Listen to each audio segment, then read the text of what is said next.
कितना बड़ा मजाक किया गया भारतवर्ष के इतिहास के साथ। लेख साभार एक लेखक की यात्रा गाथा से लिया है। एक बार मेरा मित्र अपने दोस्तों के साथ हिमाचल के पालमपुर से होकर ट्रैकिंग पर जा रहे थे। मार्ग में मां भगवती ज्वाला जी का प्रसिद्ध मंदिर आता है, जो कि कांगड़ा नगर से 30 किलोमीटर दूर एक नदी के तट पर है।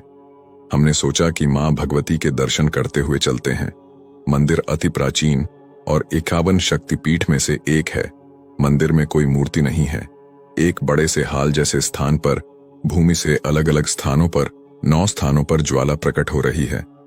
उसे ही मां का स्वरूप मानकर हम हिंदू उनकी पूजा करते हैं।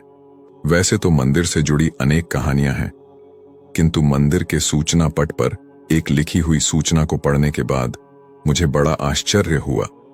उस पर लिखा है कि एक बार अकबर इस मंदिर के दर्शन करने आया था। उसने मंदिर में जलती ज्वाला को बुझाने का बहुत प्रयास किया, लेकिन ज्वाला नहीं बुझी तो माता के चमत्कार से प्रभावित होकर अकबर नंगे पैर मां के दर्शन करने आया और सोने का छत्र चढ़ाया, साथ ही मंदिर को भूमिदान दी। मुझे उस लिखित सूचना पर विश्वास नहीं हो रहा था। मैंने वहां के पुजारियों और अन्य अधिकारियों से इस विषय पर बात की, किंतु सभी ने एक सा ही उत्तर दिया कि ये सब सत्य लिखा है। पर मुझे भली भांति झांत था कि अकबर मूर्ति भंजक था। उसने हिंदू धर्म को मिटाने के अनेक प्रयास किए थे, जो इतिहास में लिखे हैं। वो क्रूर इस्लामी जिहादी किसी हिंदू आस्था पर कभी श्रद्धा नहीं दिखा सकता था। जो अकबर अहंकारी व इस्लामी जिहादी फितूर के कारण मेवाड़ को नष्ट करने की इच्छा रखता हो, जो एक ही दिन में चित्तौड़ो दुर्ग के पास 30,000 हिंदू नागरिकों को कत्ल करवा सकता है, वो किसी हिंदू आस्था पर सोने का छत्र चढ़ाएगा? ये संभव ही नहीं। मैंने अपनी जिज्ञासा की पूर्ति के लिए प्रयास जारी रखे। मेरे मित्र थके हुए थे, इसलिए वे आगे पालमपुर होटल चले गए और मैं मंदिर में सत्य की खोज पर निकल पड़ा। बहुत प्रयास करने पर भी कोई सूत्र हाथ नहीं आ रहा था। तभी वहां सुरक्षा में तैनात एक हिमाचल के महानुभाव, जो कि भारतीय सेना से सेवानिवृत्त भाई है, उन्होंने मेरी जिज्ञासा को समझा और मुझे लेकर परिसर के पास अपने निवास पर आए। मुझे जलपान करवाया और कहा, मुझे अधिक कुछ झात नहीं है, किंतु मैं तुमको एक विद्वान का पता देता हूं।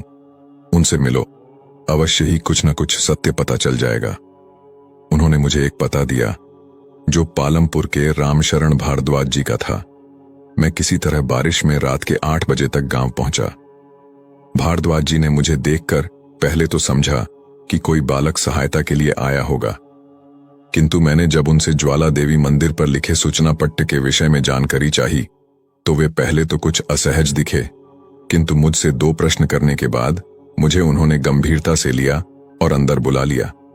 कपड़े बदलने के लिए दिए, फिर दूध और गुड़ देकर मेरी कंपकंपी को बंद करवाया। फिर हमने चर्चा की। भारद्वाज जी सेवानिवृत्त प्रोफेसर हैं और इतिहास पर कई थीसिस लिखी हैं। मुझे बताया कि ये सत्य है कि नूरपुर और चंबे पर हमला करने के लिए अकबर ज्वाला मंदिर पर आया था, और ये भी सत्य है कि मंदिर की ज्योति को बुझाने के प्रयास भी किए, किंतु जब पानी की नहर लाकर भी अकबर ज्योति को बुझा नहीं पाया, तब मंदिर का विध्वंस करवाया और ज्योति स्थल पर बड़ी बड़ी शिला रखवाकर और वहां के सभी पुजारी आदि सबको मारकर चला गया।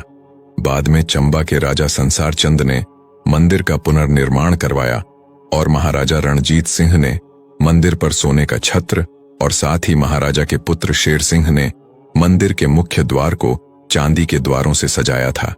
मैंने जब मंदिर परिसर में लिखे सूचना पर उनका ध्यान दिलाया तो प्रोफेसर साहब ने कहा कि यह सूचना हिंदू समाज की मूर्खता और जिहादी कौम की चालाकी दिखाता एक झूठ है।